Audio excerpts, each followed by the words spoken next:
Olá, estudantes do sétimo ano. Então, chegamos à nossa aula sobre o Renascimento. Na aula anterior, nós vimos sobre o humanismo.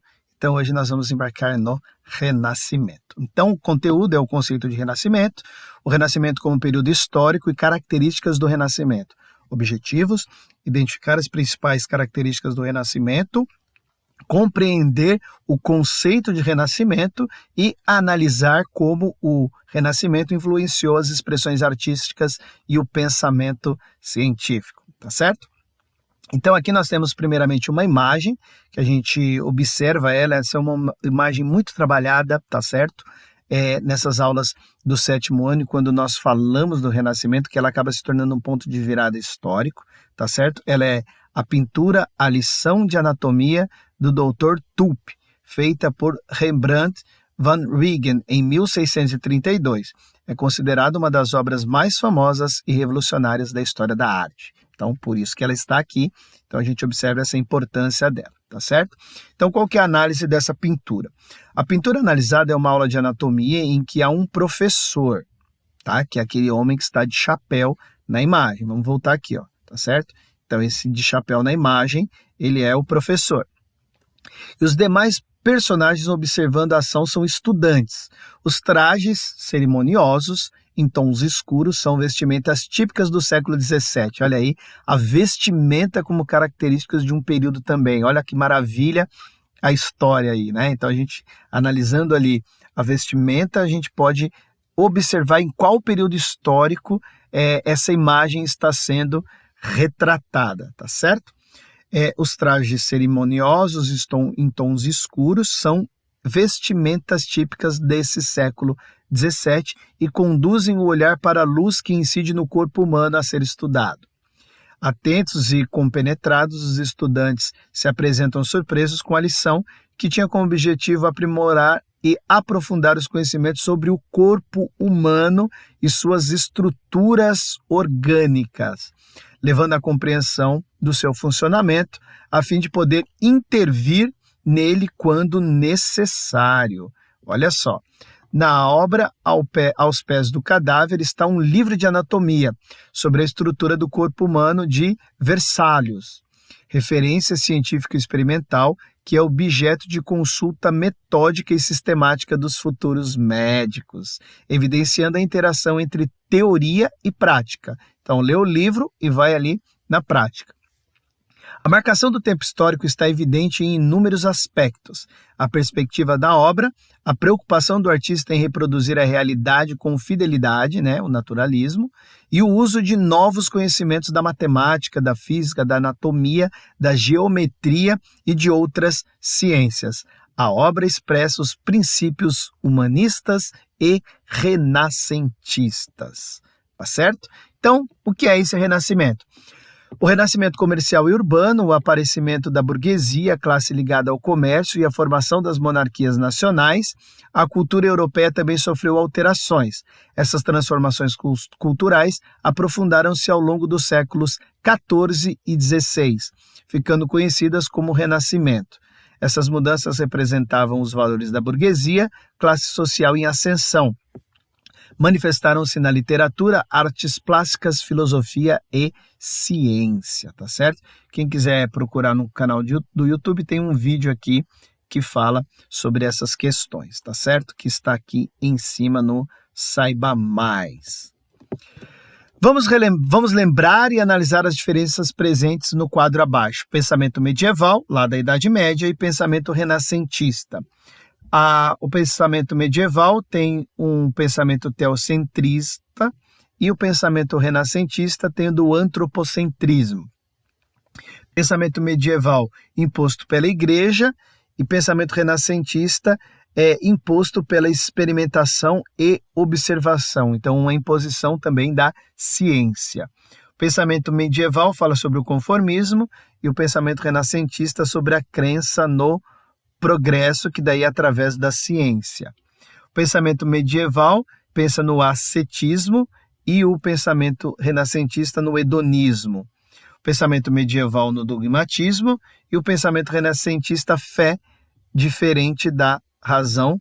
Eu falei isso na aula anterior, que essas questões já evoluíram com relação a esse pensamento, tá certo? E o pensamento medieval, vida material sem importância, e o pensamento renascentista, vida terrena e material também é importante, tá certo? Então, na aula anterior do humanismo, eu aprofundei um pouquinho essas questões, tá? Que muito do que foi já debatido e falado na idade contemporânea, ele já tem ali uma mistura de pensamento entre esses dois pensamentos que a gente acabou de ver, tá certo? A gente tem que pontuar que quando nasce o renascentismo, tá? Ele vai totalmente contrário ao pensamento ali da Idade Média, e depois, com o evoluir dos tempos, eles vão ali em algumas questões se misturando, tá certo? Então dá uma olhadinha na aula do humanismo, se você já está caindo de paraquedas aqui direto nesta aula, tá certo? Renascimento, vamos lá. O Renascimento surgiu da atualização dos ideais grego-romanos, embora essa perspectiva simplista ignore o interesse contínuo pelos autores clássicos durante a Idade Média, tá certo?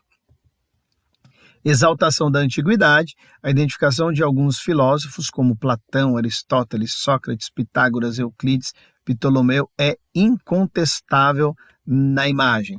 No entanto, as representações de figuras na obra de Rafael têm sido predominante hipotéticas, tá certo? Então aí uma imagem Escola de Atenas ao ar livre no Vaticano de Rafael Sanzio, né? Tem dois autores que são cristãos católicos, né? Que é Agostinho, né? E também Aquino, São Tomás de Aquino e Santo Agostinho, que foram beber lá das fontes de Platão e de Aristóteles, né? Então isso é um ponto interessante que a gente tem ali, principalmente na filosofia, a se estudar, tá certo? Características do Renascimento. Valorização do passado grego-romano. As obras grego-romanas da antiguidade eram modelos e inspiração para o seu trabalho. Antropocentrismo. O homem passado a ser visto como um ser criativo, virtuoso e dono de seu próprio destino, em substituição ao teocentrismo medieval, Deus no centro. Individualismo significa a capacidade individual, talento e criatividade, né? O individualismo que é tão questionado nos tempos atuais. Uma nova visão do tempo. O tempo pertence ao homem que deve usá-lo para se aperfeiçoar. Então você pode criar um mapa mental aí, Renascimento no meio, e você puxa lá valorização do passado grego-romano, antropocentrismo, individualismo e uma nova visão de tempo, e aí explica ali com as suas palavras o que significa cada uma dessas coisas, tá certo?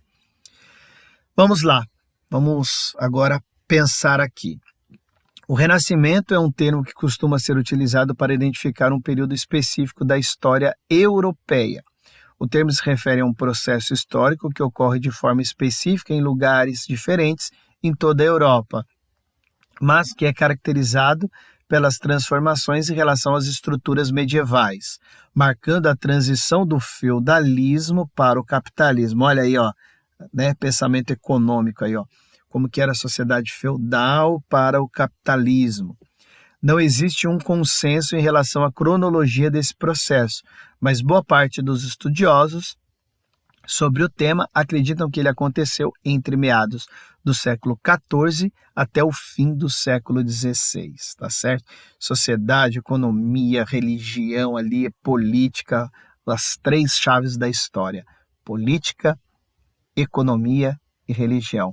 Aprofunda ali nesse período, o que vai te trazer muito mais bagagem de conhecimento quando você for diferenciar os temas e os períodos, tá certo? O termo é comumente empregado para descrever os efeitos deste processo de transformação na arte. No entanto, houve impactos na filosofia, na ciência, na cultura, nas mentalidades, na sociedade, na economia, na política e na religião. Olha aí, tá certo? Nesse período, houve uma revalorização das referências da antiguidade clássica europeia e uma crescente valorização da ciência e da natureza. Os seres humanos passaram a se perceber enquanto a maior criação de Deus e a se perceberem como parâmetros de medida para todas as coisas. Por isso, foi dado o nome de humanismo à principal corrente de pensamento do período. Então, isso é história pura. Política, religião e economia para a gente entender a sociedade, tá certo? Isso é história pura. Durante o Renascimento, pensadores, artistas, mecenas e exploradores, como mencionado no texto, foram agentes de mudança, impactando diversas esferas da sociedade e da cultura por meio de suas contribuições filosóficas, artísticas, econômicas e exploratórias. Tá certo?